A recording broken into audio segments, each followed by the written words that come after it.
Hello MSc, welcome back to my channel. तो आज के लेक्चर पे हम आगे बढ़ते हैं हमारे नेक्स्ट टॉपिक पे। ओके, तो देखिए आज के लेक्चर पे हमको डिस्कस करना है हमारा नेक्स्ट टॉपिक जो है एनर्जेटिक्स ऑफ हाइब्रिडाइजेशन। ओके, तो हुआ क्या था, देखिए मैंने आप लोगों की इनऑर्गेनिक केमिस्ट्री की ये यूनिट बहुत पहले कंप्लीट करा दी थी, stereo chemistry and bonding. But इससे एक टॉपिक स्किप हो गया था। आप सभी के सिलेबस पे ये टॉपिक दिया हुआ, इंपॉर्टेंट भी, इसे पेपर में कई बार पूछा भी गया है।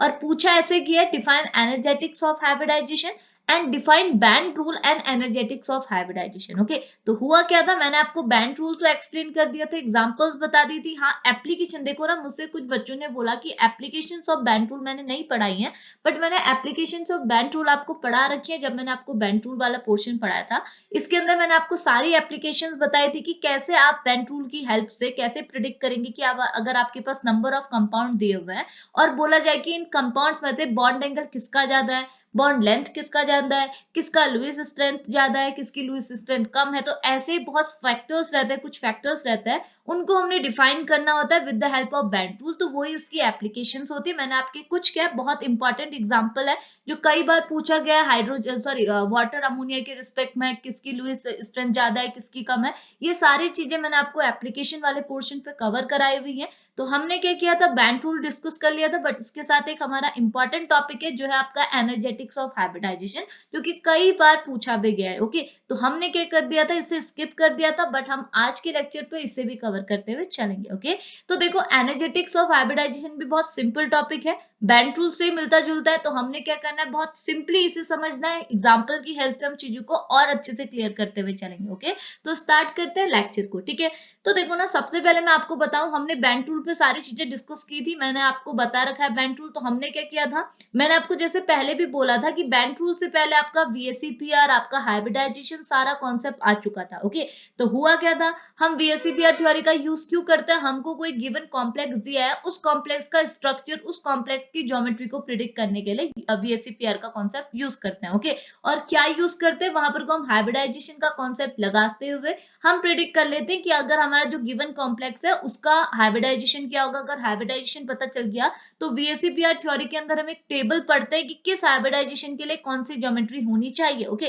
तो ये सारी चीजें हम लोग कैलकुलेट कर लेते हैं, प्रिडिक्ट कर लेते हैं वीएससीपीआर थ्योरी के अंदर। ओके, बट वीएससीपीआर थ्योरी के अंदर भी कुछ लिमिटेशंस थी जैसे, और उन लिमिटेशंस को सॉल्व आउट किसने किया, बैंड रूल ने किया। कैसे, मैं आपको ऐसे सिंपली बोलूं कि अगर मैं आपको एक कॉम्प्लेक्स दे दूं, जैसे मैंने बोला आपके पास कोई कॉम्प्लेक्स है पीसीएल 3 करते हैं इसे, ये हो गया हमारा PCl3F2। ओके, तो ये आपका एक कॉम्प्लेक्स है। ओके, अगर मैं देखो वीएससीपीआर थ्योरी का यहाँ पर कॉन्सेप्ट, अभी आप ध्यान से सुनिएगा, मैं आपको सारी चीजें क्लियर कराऊंगी, अभी जस्ट सुनिए। ओके, तो अगर मैं यहाँ पर को वीएससीपीआर थ्योरी का कॉन्सेप्ट लगाते हुए देखूं, तो यहाँ पर को अगर मैं हाइब्रिडाइजेशन निकालूंगी तो इस कॉम्प्लेक्स का हाइब्रिडाइजेशन क्या निकलेगा। मैंने आपको ट्रिक भी बताई थी कैसे कैलकुलेट करते हैं बैंड रूल के अंदर। अभी हम लोग जस्ट चीजों को फाइनली मैं आपको डायरेक्टली बताती हूँ क्या हुआ। अगर आप इसका हाइब्रिडाइजेशन निकालेंगे तो इसका हाइब्रिडाइजेशन निकलेगा sp3d। ओके, तो sp3d अगर आपने इसका इस कॉम्प्लेक्स के लिए हाइब्रिडाइजेशन निकाल दिया sp3d, तो आपको क्या करना होता है, चलो मैं आपको बता भी देती हूँ कैसे निकाला था। तो देखो मैंने आपको एक फॉर्मूला बताया था, मैंने बोला आप z बोला करो, z मतलब होता है हाइब्रिडाइजेशन। ओके, जो कि किसके इक्वल होगा, आपने बस कर देना है हाफ, और हाफ के अंदर क्या लिखना है, आप लिखेंगे कि आपके सेंट्रल मेटल एटम के वैलेंस शेल पे कितने इलेक्ट्रॉन है। तो आपका है फास्फोरस, और आपको पता है फास्फोरस किसके नीचे आता है, नाइट्रोजन के नीचे है, नाइट्रोजन के बाद क्या आता है फास्फोरस। तो आप नाइट्रोजन के लिए रिस्पेक्ट में निकाल दो कि नाइट्रोजन के वैलेंस शेल पे कितने इलेक्ट्रॉन है, फास्फोरस के खुद ब खुद निकल जाएंगे। तो बताइए नाइट्रोजन के वैलेंस शेल पे कितने इलेक्ट्रॉन है, ऑब्वियस सी बात है 5। तो यहाँ पे आप क्या करेंगे, 5 के साथ आपने क्या करना है, 5 के साथ आप प्लस करेंगे अगर कोई भी कॉम्प्लेक्स के ऊपर नेगेटिव चार्ज है। तो आप देख लीजिए यहाँ पर कोई भी नेगेटिव चार्ज नहीं है, तो आपको यहाँ पे प्लस में कुछ भी नहीं करना। और उसके बाद आप करते हैं माइनस, माइनस किसके लिए करते हैं, अगर इसके ऊपर कोई पॉजिटिव चार्ज है, तो इसके ऊपर कोई पॉजिटिव चार्ज भी नहीं है, तो ना यहाँ पर माइनस होगा ना यहाँ पर को प्लस होगा। आपने अब इसके बाद क्या कर देना है, फिर एक और बार करेंगे प्लस, प्लस क्या करेंगे, number of hetero atom, number of monovalent atom. Monovalent atom क्या होता है, मोनोवैलेंट एटम मैंने आपको बोला था कोई भी हैलोजन एटम या फिर उसके साथ कोई हाइड्रोजन अगर आपके कॉम्प्लेक्स में है, तो उतने नंबर यहाँ पर को ऐड कर दीजिए। तो देखिए यहाँ पर आपके पास 5 हैलोजन एटम्स प्रेजेंट है, तो आपने प्लस में कर दिया 5, तो इससे आप टोटल करेंगे तो कितना आएगा 10/2, और 10/2 इज इक्वल टू कितना होता है 5, यानी कि z इज इक्वल टू हुआ 5। ओके, तो अगर यहाँ पर को 5 है तो इसका मतलब क्या हुआ, 5 है, इसका मतलब ये हुआ कि यहाँ पर को अगर आप इस 5 को सॉल्व आउट करेंगे तो आप क्या करेंगे, एक आपके पास s ऑर्बिट हो गया, दो आपके पास देखो p ऑर्बिट कितने हो सकते हैं, 3 हो सकते हैं एक साथ, तो आपने क्या किया sp3, देखो sp sp2 sp3 करा, तो यहाँ पर को कितने मिल गए आपको, 3 आपकी p ऑर्बिट, एक आपका s ऑर्बिट, यानी कि टोटल हो गए 4। अभी भी एक नंबर बचा हुआ, उस नंबर की प्लेस पे हम क्या लगा देंगे, d, तो उसके बाद तो d आएगा, तो यहाँ पे आपने लगा दिया d, तो आपका हाइब्रिडाइजेशन शांति से निकल गया, क्या निकला, sp3d, तो आपने हाइब्रिडाइजेशन निकाल दिया। ओके, अब आपको हाइब्रिडाइजेशन पता चल गया, तो VSEPR ने तो पूरी टेबल हमें दी थी कि अगर आपका हाइब्रिडाइजेशन ये है तो आपकी ज्योमेट्री ये, अगर ये है तो आपकी ज्योमेट्री ये। तो आप अगर वहां चार्ट से देखेंगे, जैसे मैंने आपको पहले भी बताया, अब उस लेक्चर को टाइम हो गया तो मैं आपको थोड़ी सी चीजें दोबारा डिस्कस करा रही हूँ। तो यहाँ पे क्या होगा, अगर आप इसका हाइब्रिडाइजेशन निकालेंगे तो sp3d का हाइब्रिडाइजेशन होता है ट्राइगोनल बाई पिरामिडल। ओके, तो आपने निकाल दिया कि इस कॉम्प्लेक्स के लिए जो ज्योमेट्री होगी वो होगी ट्राइगोनल बाई पिरामिडल, ऐसा सब कुछ बताया था VSEPR थ्योरी ने। ओके, अब हुआ क्या, आपने VSEPR थ्योरी को लगा के अप्लाई करके आपने ये सारी चीजें तो प्रिडिक्ट कर ली कि हाइब्रिडाइजेशन क्या है, ज्योमेट्री क्या है। ओके, बट एक्चुअल प्रॉब्लम ये आई कि अगर आपको ज्योमेट्री पता चल गई और आपने इस कॉम्प्लेक्स की ज्योमेट्री यहाँ पर बनानी है, तो आप कैसे बनाएंगे, देखो अगर मेरी मर्जी तो मैं ऐसा बना सकती हूँ, sp3d यानी कि ट्राइगोनल बाइपिरामिडल आपका ऐसा होता है, आपको पता है 2 एक्सियल बॉन्ड होता है, 3 इक्वेटोरियल बॉन्ड होता है, कुछ ऐसे। ओके, इनकी बॉन्ड लेंथ ज्यादा होती है एक्सियल की, इक्वेटोरियल की कम होती है, ये मैंने आपको पहले भी बताया था। आगे की एग्जांपल में आपको इसका रीजन भी बताऊंगी क्यों आपकी एक्सियल बॉन्ड लेंथ लंबी होती है और इक्वेटोरियल छोटी होती है। ओके, अभी जस्ट सुनिए, तो यहाँ पे मैंने क्या किया, ये मेरी एक्सियल है, ये मेरी इक्वेटोरियल है। ओके, अब मैंने क्या किया, अब मेरे पास है, आप देख सकते हैं सेंट्रल मेटल है फास्फोरस, तो मैंने क्या कर दिया, सेंटर पे फास्फोरस को पुट कर दिया यहाँ पे। ओके, दूसरा स्केच लेते हैं हम, सेंटर पे मैंने क्या कर दिया, यहाँ पे फास्फोरस को पुट कर दिया, सेंटर पे आ गया पी। ओके, उसके बाद मेरे बाहर के जो, अगर मैं इन्हें लिगेंड भी बोल सकती हूँ, बाहर के ग्रुप्स भी बोल सकती हूँ, तो क्या बचे, 3 क्लोरीन है, 2 फ्लोरीन है, तो अब देखो मेरे पास 5 हो गए, टोटल नंबर के ग्रुप्स कितने हैं, 5। तो अब मेरे पास यहाँ पर को 5 पोजीशन भी है, तो अब मैं क्या कर सकती हूँ, मे बी मैं आपको Cl यहाँ लगा दूं, 2 Cl, और 3 फ्लोरीन को यहाँ पे लगा दूं, और मेरा मन तो मैं क्या कर सकती हूँ, यहाँ भी फ्लोरीन लगा दूं, यहाँ भी फ्लोरीन लगा दूं, यहाँ 3 पोजीशन में क्लोरीन लगा दूं। बट अब क्या है, देखो आपको क्या है, VSEPR ने तो इतना बोला ना कि हाइब्रिडाइजेशन निकालो, उससे वैसे आपको ज्योमेट्री मिलेगी और ज्योमेट्री से आप स्ट्रक्चर बनाओ। तो अगर आपको स्ट्रक्चर बनाने को बोलो तो आपकी मर्जी ना, अभी 5 ग्रुप्स को किसी भी पोजीशन में लगाओ, क्योंकि आपके पास 5 वैकेंट पोजीशन है, आपकी मर्जी, आप कहीं भी पोजीशन में लगाओ। ओके, लेकिन आपकी मर्जी यहाँ पर नहीं चलती, अगर आप अपनी मर्जी से करेंगे तो आपका स्ट्रक्चर क्या हो जाएगा, गलत। आपने यहाँ पर को क्या अप्लाई करना होता है, आपने यहाँ पर अप्लाई कराना होता है बैंड रूल। तो बैंड रूल क्यों आया, बैंड रूल आपको ये बताता है कि कैसे आपका जो सेंट्रल मेटल एटम है ना, ये सेंट्रल मेटल एटम की जो हाइब्रिडाइजेशन है, ये हाइब्रिडाइजेशन आपका किसका निकला, इन कॉम्प्लेक्स का नहीं निकला, ये ग्रुप्स के लिए हाइब्रिडाइजेशन नहीं होता, सेंट्रल मेटल एटम का हाइब्रिडाइजेशन होता है। तो ये सेंट्रल मेटल एटम के लिए जो जो आपने हाइब्रिडाइजेशन निकाला, इसकी रिलेशनशिप बताता है किसके साथ, जो बाहर से आपने ग्रुप अटैच किए हुए हैं, यानी कि ये जो मेरे 5 ग्रुप्स यहाँ पे हैं, इनका रिलेशनशिप बताता है विद दिस हाइब्रिडाइजेशन, और इसी रिलेशनशिप को एक्सप्लेन किया था बैंड रूल ने। तो बैंड रूल ने क्या किया था, अपने कुछ स्टेटमेंट दिए थे, आपने स्टेटमेंट लास्ट लेक्चर पे मैंने पढ़ाए हैं कि अगर आपके पास लोन पेयर है तो lone pair of a ligand, जो आपके बाहर के लिगेंड्स हैं उनमें जो अगर आपके पास सपोज लोन पेयर भी बच गया, तो वो लोन पेयर कौन सी पोजीशन में ऑक्यूपाई होगा। अगर आपके पास इलेक्ट्रोनेगेटिव एटम है तो इलेक्ट्रोनेगेटिव एटम कौन सी पोजीशन में जाएगा, अगर इलेक्ट्रोपॉजिटिव है तो वो कौन सी पोजीशन में जाएगा। तो वो किसने बताया था, बैंड रूल ने बताया था। तो बैंड रूल शांति से एक काम करता था, बैंड रूल की हेल्प से आप ये प्रेडिक्ट कर सकते थे कि अगर आपके पास हाइब्रिडाइजेशन है, ज्योमेट्री निकाल दी, तो आप अपनी मनमानी से कोई भी ग्रुप को कहीं भी अटैच नहीं कर सकते थे। बैंड रूल ने कुछ स्टेटमेंट दिए, उस स्टेटमेंट को फॉलो करते हुए ही आप क्या करते थे, यहाँ पर को ग्रुप को अरेंज करते थे। और अगर मैं इसका प्रॉपर स्ट्रक्चर आपको बताऊं तो आपको पता है बैंड रूल क्या बोलता है, बैंड रूल ये बोलता है कि अगर आपके पास, अगर सिंपल लैंग्वेज में हम बोला, तो मैं आपको ऑलरेडी बता चुकी हूँ वहां लेक्चर पे, तो अब मैं यहाँ पर इतनी सारी चीजें नहीं डिस्कस करेंगे क्योंकि हम सारी चीजें बैंड रूल से रिलेटेड पढ़ लेंगे बना। ओके, तो एनर्जेटिक्स पे हमने बात करनी है, तो बैंड रूल को हम यहीं पे फिनिश करेंगे। तो अगर मैं इसका इस टाइप के कॉम्प्लेक्स के लिए यहाँ पर स्ट्रक्चर बनाऊं तो बैंड रूल के अकॉर्डिंग, तो आपको पता है बैंड रूल ये बोलता है कि अगर आपके कॉम्प्लेक्स में कोई मोस्ट इलेक्ट्रोनेगेटिव एलिमेंट है तो वो हमेशा एक्सियल पोजिशन को प्रिफर करेगा। ओके, तो यहाँ पे आप देख लीजिए कौन ज्यादा इलेक्ट्रोनेगेटिव है, दोनों इलेक्ट्रोनेगेटिव है, फ्लोरीन और क्लोरीन। बट फ्लोरीन और क्लोरीन को अगर हम फिर भी कंपेयर करना चाहें तो फ्लोरीन आपको ज्यादा इलेक्ट्रोनेगेटिव मिलेगा। तो फ्लोरीन हमेशा क्या है, एक्सियल पोजीशन को प्रेफर करेगा।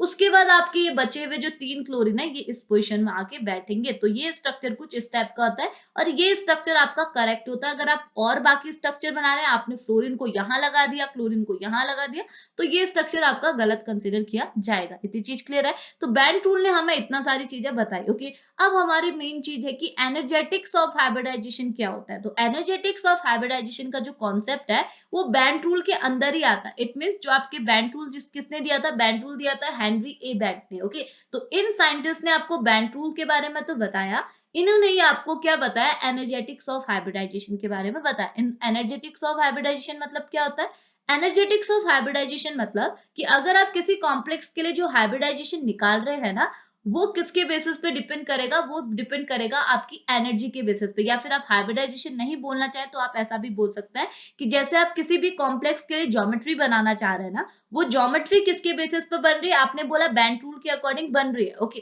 फाइनल जो हमने ज्योमेट्री बनाई, फाइनल जो स्ट्रक्चर बनाया वो किसके बेसिस पे बना है, बैंड रूल के बेसिस पे बना है। बट बैंड रूल के साथ साथ एनर्जेटिक्स ऑफ हाइब्रिडाइजेशन भी आपको किसमें हेल्प करता है, आपकी किसी भी कॉम्प्लेक्स का अगर आपको हाइब्रिडाइजेशन पता है, ज्योमेट्री पता है, तो उस ज्योमेट्री का प्रॉपर रिप्रेजेंटेशन करने के लिए, उसका स्ट्रक्चर बताने के लिए हमको क्या यूज करना होता है, एनर्जेटिक्स ऑफ हाइब्रिडाइजेशन। इतनी चीज क्लियर है। तो हम क्या करते हैं, एनर्जेटिक्स ऑफ हाइब्रिडाइजेशन और बैंड रूल क्या सेम ही कॉन्सेप्ट है। मतलब बैंड जो हेनरी बैंड आपके जो साइंटिस्ट थे, केमिस्ट थे, इन्होंने ही आपको बैंड रूल दिया था। और बैंड रूल क्यों दिया, मैंने आपको बता दिया कि प्रॉपर आपको जो प्रॉपर स्ट्रक्चर होगा, जो सही ज्योमेट्री है वो कैसे बनेगी, उसका कुछ स्टेटमेंट बैंड रूल ने दिए। और बैंड रूल के अंदर ही आप एनर्जेटिक्स ऑफ हाइब्रिडाइजेशन पढ़ते हैं, जिसकी हेल्प से आप क्या करते हैं, जिसकी हेल्प से आप सेम काम करते हैं कि अगर आपको कोई कॉम्प्लेक्स का हाइब्रिडाइजेशन पता है, ज्योमेट्री पता है, तो आप उसका प्रॉपर स्ट्रक्चर कैसे बताएंगे, यही चीज आपकी एनर्जेटिक्स ऑफ हाइब्रिडाइजेशन के अंदर आप पढ़ते हैं। इतनी चीज क्लियर है। तो हम लोग क्या करते हैं, पहले थोड़ा सा डिस्कशन, थोड़ा थ्योरी को साथ लेते हुए चलते हैं। तो थ्योरी मटेरियल भी मैंने यहाँ पर प्रॉपर लिखा है ताकि आपकी हेल्प भी बनती रहे, आपको नोट्स भी मिलते रहे। देन हम लोग एग्जांपल की हेल्प से देखेंगे कि कैसे आपका एनर्जेटिक्स ऑफ हाइब्रिडाइजेशन किसी भी मॉलिक्यूल का प्रॉपर स्ट्रक्चर बनाने में हेल्पफुल रहता है। ओके, तो देखो सबसे पहले यहाँ पर बोल रखा है, as we know that in a chemistry orbital hybridization means। तो देखो सबसे पहले ना आपको हाइब्रिडाइजेशन का कॉन्सेप्ट समझाना है। तो पहले आप हाइब्रिडाइजेशन का कॉन्सेप्ट समझो,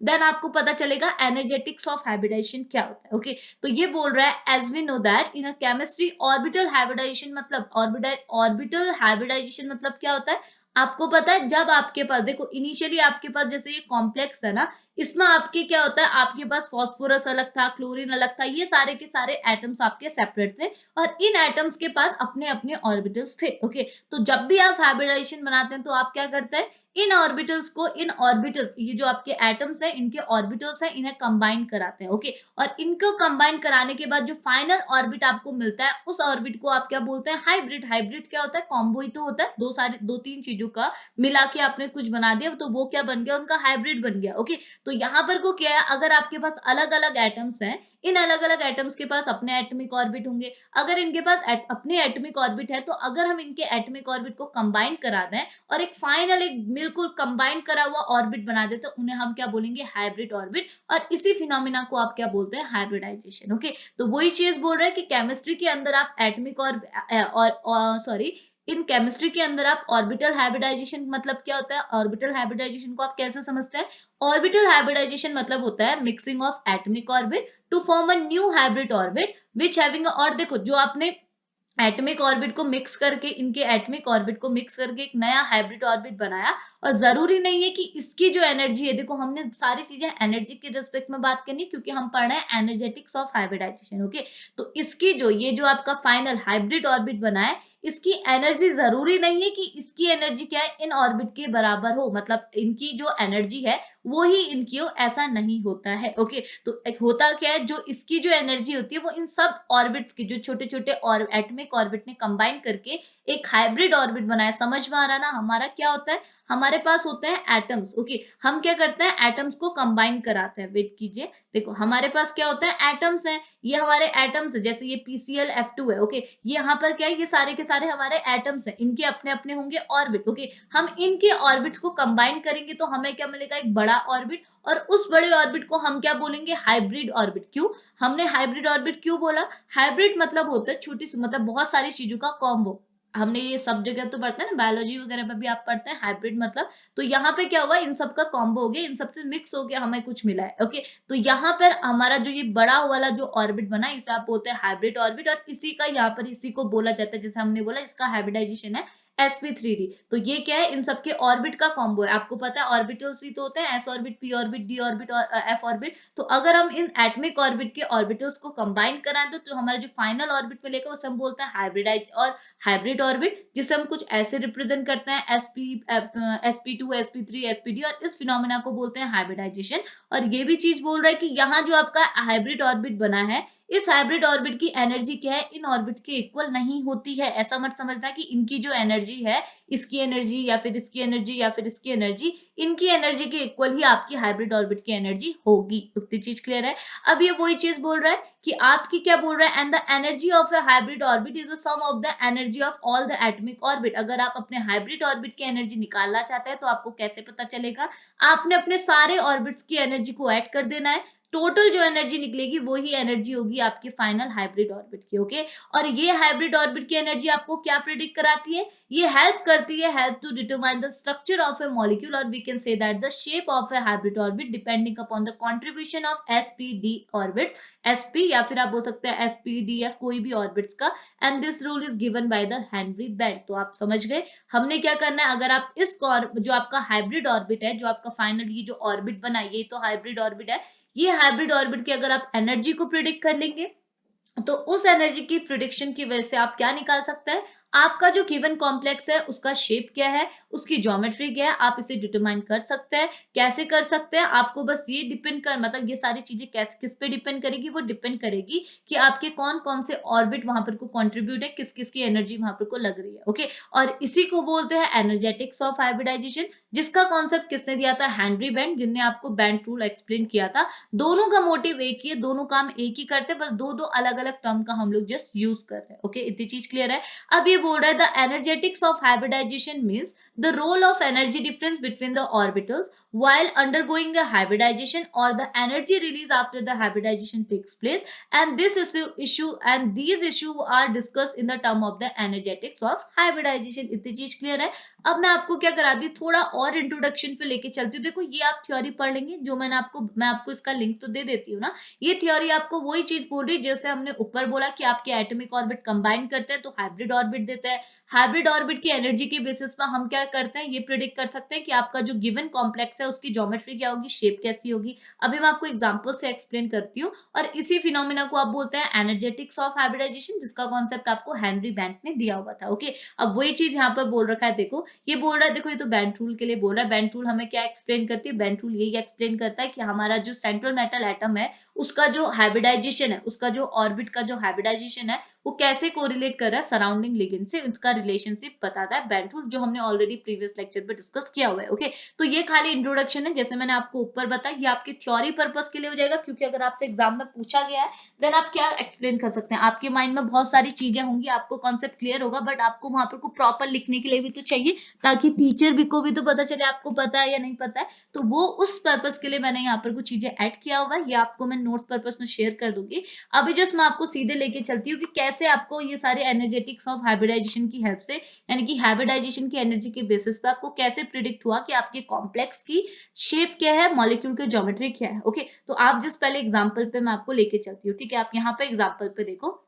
एग्जाम्पल के लिए हमने लिखा है, जैसे मैंने आपको ऊपर बताया ना, हमने क्या बोला कि आपका एक कॉम्प्लेक्स है जिसका हाइब्रिडाइजेशन, कॉम्प्लेक्स का नाम यहाँ पे लिखा है PCl2, सॉरी ये PCl3 है, F2, PCl3F2 है। ओके, ये कर दीजिएगा PCl3F2। ओके, जैसे मैंने कॉम्प्लेक्स आपको ऊपर दिखाया। ओके, अगर इस कॉम्प्लेक्स का ये बोल रहा है, इस कॉम्प्लेक्स का हाइब्रिडाइजेशन भी बता दिया, इस कॉम्प्लेक्स का हाइब्रिडाइजेशन है sp3d। ओके, तो इस कॉम्प्लेक्स के लिए आपने देखो स्ट्रक्चर बनाना है, और आपने बेंट रूल के अकॉर्डिंग तो स्ट्रक्चर ये देख लिया कि इसका स्ट्रक्चर क्या है। इसका स्ट्रक्चर है पी सेंटर्ड मेटल एटम, और उसके बाद जो बेंट रूल ने बोला कि मोस्ट इलेक्ट्रोनेगेटिव एलिमेंट अगर आपके ग्रुप में, आपके कॉम्प्लेक्स में प्रेजेंट है, देन आप उसे एक्सियल पोजीशन में डालो, और बची, सॉरी ये फ्लोरीन एक्सियल पोजीशन में डालो, और और बचे हुए ग्रुप्स को आप कहाँ डालो, इक्वेटोरियल पे डालो। ये आपने अकॉर्डिंग टू बेंट रूल निकाल दिया। ओके, बट हमने अब क्या निकालना है, किसके अकॉर्डिंग निकालना है, according to energetics of hybridization, hybridization की एनर्जी के बेसिस पे। ओके, तो वो कैसे निकालेंगे, जस्ट यहाँ पर को देखो, ठीक है। तो ये क्या बोल रहा है, देखो मैंने आपको पहले इसका हाइब्रिडाइजेशन दिखाती हूँ, यहाँ पर आप देख लीजिए। ये देखो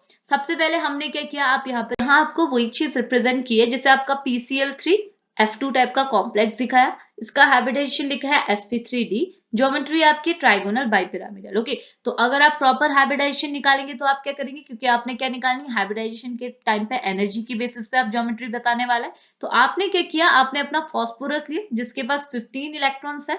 तो आपने क्या किया, पहले इस 15 इलेक्ट्रॉन्स को इलेक्ट्रॉनिक कॉन्फ़िगरेशन में फिल किया। तो ये हो गया 1s2 2s2 2p6 3s2 3p3। Okay, तो यहाँ पर को आपने क्या होता है, हमेशा वैलेंस शेल देखना होता है, तो वैलेंस शेल आपका 3 वाला है, तो यहाँ पर आपको क्या मिला, 3s2 3p3। ओके, तो आपने यहाँ पर अपने ऑर्बिट बनाया, s में क्या होता है, s ऑर्बिटल में एक ऑर्बिट, p ऑर्बिटल में 3 ऑर्बिट, तो नंबर ऑफ इलेक्ट्रॉन को आपने फिल किया। तो देखो इनिशियली आपको ये तो हाइब्रिडाइजेशन तो पता है, ग्राउंड स्टेट में आप रिप्रेजेंट करेंगे आपका s orbit as it is है, p orbit as it is है। ओके, और अगर यहाँ पर आप अपने लिगेंड, ये तो आपका किसका इलेक्ट्रॉनिक कॉन्फ़िगरेशन है, ये आपके किसके ऑर्बिटल्स हैं, ये हमने ऑर्बिटल ही तो रिप्रेजेंट किया है, ये s ऑर्बिटल है, ये p ऑर्बिटल है, ये भी आप px है, ये py है, ये आपका pz है। ये किसका ऑर्बिटल है, ये ऑर्बिटल है आपका सेंट्रल मेटल एटम का। अब आपने क्या कराना होता है, इस ऑर्बिटल्स में अप्रोच कराना होता है अपने लिगेंड्स का। अब आप देखिए आपके पास लिगेंड कितने, 5 लिगेंड है, यहाँ अप्रोचिंग साइड कितनी है, ओनली 3। तो आपको क्या करना है, 2 साइड्स को और बनाना है ताकि आपके 2 लिगेंड और जाके अप्रोच करे। तो आप क्या करेंगे, इस ऑर्बिटल्स को कहाँ भेजेंगे, एक्साइटेड स्टेट में। एक्साइटेड स्टेट में जैसे आएंगे, ये इलेक्ट्रॉन जो पेयर्ड थे वो अनपेयर्ड हो जाएंगे, क्योंकि आपको पता है यहाँ पर p ऑर्बिट के बाद अगेन यहाँ पर कोई d ऑर्बिट भी तो होगा, समझ में आए, ये तो आपको पता है इलेक्ट्रॉनिक कॉन्फ़िगरेशन के थ्रू। तो आपने यहाँ पर कोई d ऑर्बिट रिप्रेजेंट किया, आपका जो इलेक्ट्रॉन s में जो पेयर्ड फॉर्म में था वो अनपेयर्ड होके एक इलेक्ट्रॉन को इसने d में भेज दिया। ओके, तो अब आप देखो, अब आपके पास कितने ऑर्बिटल्स बचे, यानी कि अब आपके इस टाइप के कॉम्प्लेक्स के लिए कितना, देखो पहले आपके कितने ऑर्बिट कंट्रीब्यूट कर रहे थे, s और p ऑर्बिट। ओके, लेकिन एक्चुअल में इनिशियली आपको लग रहा था कि आपके सिर्फ s और p ऑर्बिट इन्वॉल्व हो रहे हैं। ओके, लेकिन s और p ही इन्वॉल्व नहीं होते, d ऑर्बिट भी इन्वॉल्व होता है। कैसे होता है आपने देख लिया, क्योंकि आपके पास अप्रोचिंग साइड कम है। ओके, तो यहाँ पर आपने क्या करे, नंबर ऑफ इलेक्ट्रॉन को यहाँ देखा। अब आप देख सकते हैं आपके पास सारी साइट्स हैं, आपके पास 5 साइट है जहां आपके 5 लिगेंड्स अप्रोच कर सकते हैं। तो अब आप देखिए ना, अब आपके पास यहाँ पर को आता है एनर्जेटिक्स ऑफ हाइब्रिडाइजेशन का कॉन्सेप्ट। आपने यहाँ पर को क्या किया, देखो आपके पास थे 3 Cl और आपके पास थे 2 फ्लोरीन। ओके, तो आप देखिए मैंने ना अपने Cl एटम को कहाँ अप्रोच करा है, इन ऑर्बिट्स में। कौन सी ऑर्बिट में, Cl को मैंने s में अप्रोच करा है, एक Cl को px में, एक को करा है py में, और जो मेरे 2 फ्लोरीन है, एक को करा है dx स्क्वायर में, एक को करा है pz में।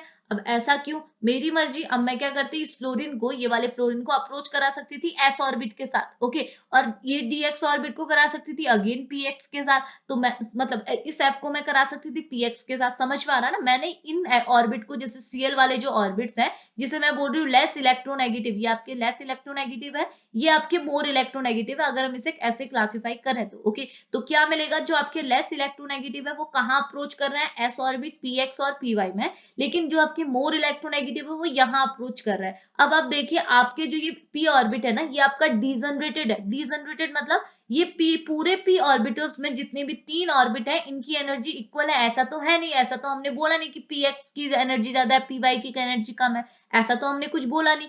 ये पूरा ऑर्बिटल क्या है, डीजनरेटेड है, सारे ऑर्बिट की एनर्जी इक्वल है।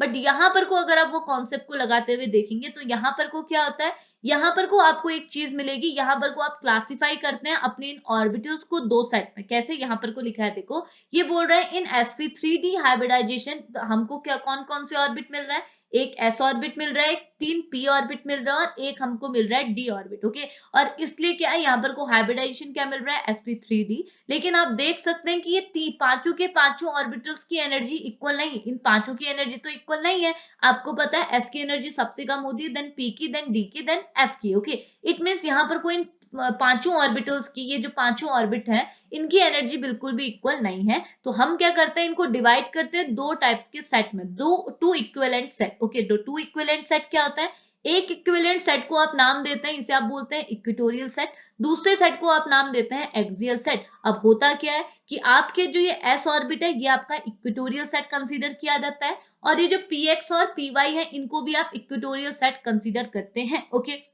लेकिन जो आपका ये पीजेड है ना, ये आपका क्या करता है, देखो ये तो आपके साइड वाइज ओवरलैपिंग के लिए रिस्पॉन्सिबल होता है, ये हेड टू हेड के लिए रिस्पॉन्सिबल होता है। यानी कि ये वाला जो ऑर्बिट होता है ना, ये वाला जो पीजेड है, इसे हम लोग कहाँ भेज देते हैं, एक्सियल इक्वेटोरियल, मतलब एक्सियल सेट पे हम इसे भेज देते हैं, इक्वेटोरियल सेट पे हम इसे नहीं रखते हैं। तो आपकी ये तीन सेट हमारे कौन से सेट होंगे, इक्वेटोरियल सेट, और ये सेट हमारे क्या होंगे, एक्सियल सेट। तो आपको पता है इक्वेटोरियल पोजीशन पे हमारा कौन अप्रोच करता है, वीकली, मतलब वीक लिगेंड नहीं बोलने चाहिए, वीक इलेक्ट्रोनेगेटिव एलिमेंट, जो आपके इलेक्ट्रोनेगेटिव जिनका कैरेक्टर कम हो, तो हमने सीएल को यहाँ अप्रोच कराया। और एक्सियल पोजीशन में हम देखो पीजेड को हमने क्यों एक्सियल पे डाला, आपको पता है पीजेड ऑर्बिट क्या होता है, हेड टू हेड ओवरलैपिंग कराता, साइड नहीं कराता। हम ये तीनों, इनकी एनर्जी इक्वल है, बट हम इन दोनों को तो कहाँ पुट करते हैं, इक्वेटोरियल वाले सेट पे, और इसको पुट कर देते हैं एक्सियल वाले सेट पे, और डीजेड भी आपका एक्सियल सेट पे जाता है। तो ये दोनों सेट आपके कहाँ चलेंगे, एक्सियल वाले पोर्शन पे, और ये दोनों तीनों सेट कहाँ चलेगी, इक्वेटोरियल वाले सेट पे। तो जिसकी वजह से आपको अगेन वही स्ट्रक्चर मिलेगा जैसे हमने बैंड रूल के अकॉर्डिंग देखा हुआ था। ओके, इतनी चीज क्लियर है। तो हमने क्या है, फाइनली ये स्ट्रक्चर आपका बना दिया कि हमने क्या किया, ये आपके इक्वेटोरियल सेट होते हैं, ये आपके एक्सियल सेट होते हैं। तो फास्फोरस आपने सेंटर पर रखा, अपने क्लोरीन को यहाँ अटैच करा दिया, फ्लोरीन को यहाँ अटैच करा दिया। इतनी चीज क्लियर है। अब मैं, क्योंकि आपको पता चल गया ना, ये आपके क्या होता है, वीक इलेक्ट्रोनेगेटिव, ये आपके स्ट्रॉन्गली इलेक्ट्रोनेगेटिव। ओके, अब बात ये आ जाती है, जैसे मैंने आपको पहले बोला कि मैं आपको ये भी बताऊंगी कि ये हमारे जो आपके एक्सियल वाले बॉन्ड होते हैं, ये आपके ज्यादा बड़े क्यों होते हैं, एक्सियल, आपका एक्सियल का साइज ज्यादा बड़ा क्यों होता है इक्वेटोरियल के कंपेयर में। ओके, तो इसको भी मैंने यहाँ पर एक्सप्लेन किया, आप इसका स्क्रीनशॉट ले लीजिएगा, आपको ये रिवीजन पर्पस में हेल्प करेंगे। तो देखो होता क्या है, देखो ना, इनिशियली अगर आपको जैसे कोई PCl5 टाइप का कॉम्प्लेक्स या फिर PCl3F2 टाइप का कोई भी ट्राइगोनल बाइपिरामिडल टाइप का कॉम्प्लेक्स मिले, तो आप यहाँ पर को देख सकते हैं आपके कॉम्प्लेक्स में क्या होता है। देखो आपका स्ट्रक्चर क्या है, डायरेक्टली ऐसे नहीं बनता, आपका स्ट्रक्चर में सबसे पहले इक्वेटोरियल सेट के ग्रुप्स ऐड होते हैं, तो मतलब ऐसे ग्रुप जो इक्वेटोरियल साइड पे प्रेजेंट है। तो देखो आपके पास क्लोरीन थे इक्वेटोरियल साइड पे, तो आपने सबसे पहले पोर्शन स्टेप में क्या किया, अपने क्लोरीन को अटैच करा दिया। अब यहाँ पर जो ये क्लोरीन है ना, ये पूरे 180 डिग्री का एंगल बनाते हुए बैठे होते हैं, यानी कि एक क्लोरीन और दूसरे क्लोरीन के बीच में 120 डिग्री का एंगल बना हुआ होता है। तो आप देखिए तीनों क्लोरीन ने अप्रॉक्स 120 डिग्री का एंगल बनाया, और 120 डिग्री में यहाँ पर को बहुत ही मिनिमम स्ट्रेन लग रहा है, यानी कि यहाँ पर को जो आपकी इलेक्ट्रॉन पेयर है, ये आपस में बिल्कुल भी रिपल्शन नहीं फील कर रहे हैं। ओके, बिल्कुल स्टेबल है, टोटली स्टेबल। ओके, लेकिन क्या है, हमारा स्ट्रक्चर तो यहीं पे फिनिश नहीं होता, हमने दो ग्रुप एक्सियली और सेट करना है। ओके, तो जैसे आपके दो ग्रुप एक्सो सॉरी जैसे आपके क्या है, दो ग्रुप एक्सियली अप्रोच कराते हैं, यहां से आपने फ्लोरीन को अप्रोच कराया, तो अभी क्या किया मैंने इनिशियली, इन सबकी बॉन्ड लेंथ इक्वल रखी। ओके, तो इसकी बॉन्ड लेंथ, इसकी बॉन्ड लेंथ, सबकी बॉन्ड लेंथ क्या है, इक्वल है। ओके, तो अब क्या हुआ, जैसे अगर इनकी सबकी बॉन्ड लेंथ इक्वल है, तो यहाँ पर को क्या है, आप देख सकते हैं कि आपका जो ये एक्सियल वाले बॉन्ड है ना, इनकी जो बॉन्ड लेंथ है, यहाँ पर को अगर आप इनका एंगल निकालेंगे, तो ये एंगल निकल जाता है 90 डिग्री का। यानी कि ये वाले जो सीएल है, ये आपके जो इक्वेटोरियल बॉन्ड्स है, ये तो स्टेबल है, लेकिन जैसे एक्सियल बॉन्ड ने अप्रोच किया, तो यहाँ पर को क्या है, 90 डिग्री का एंगल लगता है, जिसकी वजह से इसके इलेक्ट्रॉन पेयर और इनके इलेक्ट्रॉन पेयर के बीच में क्या फील होता है, रिपल्शन फील होता है।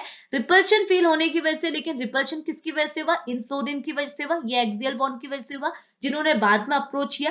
तो यहाँ पर रिपल्शन होने की वजह से ये बॉन्ड क्या होता है, थोड़ा सा एक दूसरे को रिपल कर देता है। रिपल्शन की वजह से क्या होता है, ये वाला जो बॉन्ड है, जिसे आप एक्सियल बॉन्ड बोल रहे हैं, क्योंकि एक्सियल वाले ग्रुप ही तो है, ये थोड़ा सा अपने आप को क्या कर देता है, एक्सटेंड कर लेता है, इलोंगेट कर देता है, खींच लेता है, जिसकी वजह से यहाँ पर को रिपल्शन क्या हो जाए, मिनिमाइज हो जाए। तो यहाँ पर को इनकी बॉन्ड लेंथ क्या हो जाती है, थोड़ी सी लंबी। अब एंगल को तो चेंज नहीं कर सकते, ये तो एक्सियली अप्रोच करेंगे, तो एंगल तो वरी नहीं हो सकता, बट आपने क्या किया, इनकी बॉन्ड लेंथ को चेंज कर दिया, ताकि इलेक्ट्रॉन पेयर एक दूसरे के क्लोज ना आ पाए, और इलेक्ट्रॉन पेयर ही अगर एक दूसरे के क्लोज ना ही आएंगे, तो यहाँ पर को रिपल्शन नहीं होगा। तो जिसकी वजह से क्या होता है, यहाँ पर को हमें स्ट्रक्चर ऐसा ना मिलके कुछ ऐसा मिलता है, और इसीलिए क्या होता है, हमारा जो एक्सियल बॉन्ड होता है वो ज्यादा बड़ा होता है कंपेयर टू इक्वेटोरियल बॉन्ड। इतनी चीज क्लियर है। तो ये हमारा क्या था, कौन सा किसका कॉन्सेप्ट था, ये था हमारा एनर्जेटिक्स ऑफ हाइब्रिडाइजेशन का कॉन्सेप्ट। ओके, अब देखो यहाँ पे भी क्या, हमने वही सारी चीजें लिखी है, बेंट रूल के अकॉर्डिंग एनर्जेटिक्स ऑफ हाइब्रिडाइजेशन से रिलेटेड कुछ पॉइंट हमने लिखे हैं, वो भी हम डिस्कस कर लेते हैं।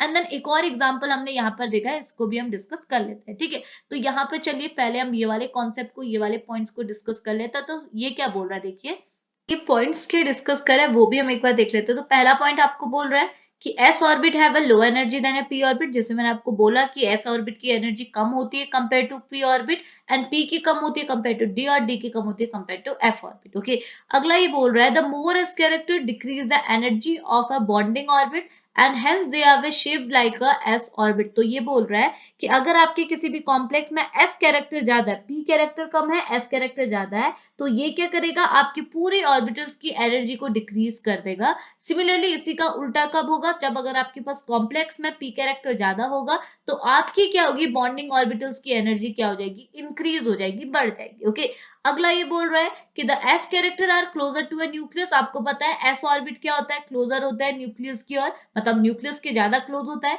जिसकी वजह से क्या होता है, ये लोन पेयर को स्टेबलाइज आसानी से कर सकता है। तो हम लोग क्या करते हैं, लोन पेयर को उस ऑर्बिट से अप्रोच कराते हैं, एस ऑर्बिट के मतलब उस ऑर्बिट से अप्रोच कराते हैं जहां एस कैरेक्टर ज्यादा और पी कैरेक्टर कम। ये मैं आपको लास्ट लेक्चर पे यानी कि बेंट रूल पे ऑलरेडी एक्सप्लेन कर चुकी हूँ, ठीक है। तो अगला ये बोल रहा है the most stable arrangement would be to utilize a pure P orbital for the bonding and letting the lone pair to a pure S orbit. Okay, तो इट मींस ये बोल रहा है कि अगर आपके पास कोई कॉम्प्लेक्स है जिसमें बॉन्डिंग ऑर्बिट भी है और आपके पास लोन पेयर भी है, तो आप क्या करेंगे, लोन पेयर को अगर आपको स्टेबल अरेंजमेंट बनाना है तो आप अपने लोन पेयर को कहाँ डालिए, जहां आपके पास एस ऑर्बिट है, क्योंकि आपको पता है S orbit is near to nucleus. तो यहाँ पे क्या होगा, आपके लोन पेयर ज्यादा स्टेबलाइज हो जाएंगे। तो स्टेबलाइज आपने क्या करना है, अगर आपने स्टेबल अरेंजमेंट बनाना है तो आप अपने लोन पेयर को एस ऑर्बिट के क्लोज डालो, और अगर आपके पास जो बॉन्डिंग ऑर्बिट है उसे पी ऑर्बिटल्स के से अप्रोच करवाओ। ओके, और लास्ट बोल रहा है the S orbital are more penetrating and the electron density is less available for the bonding,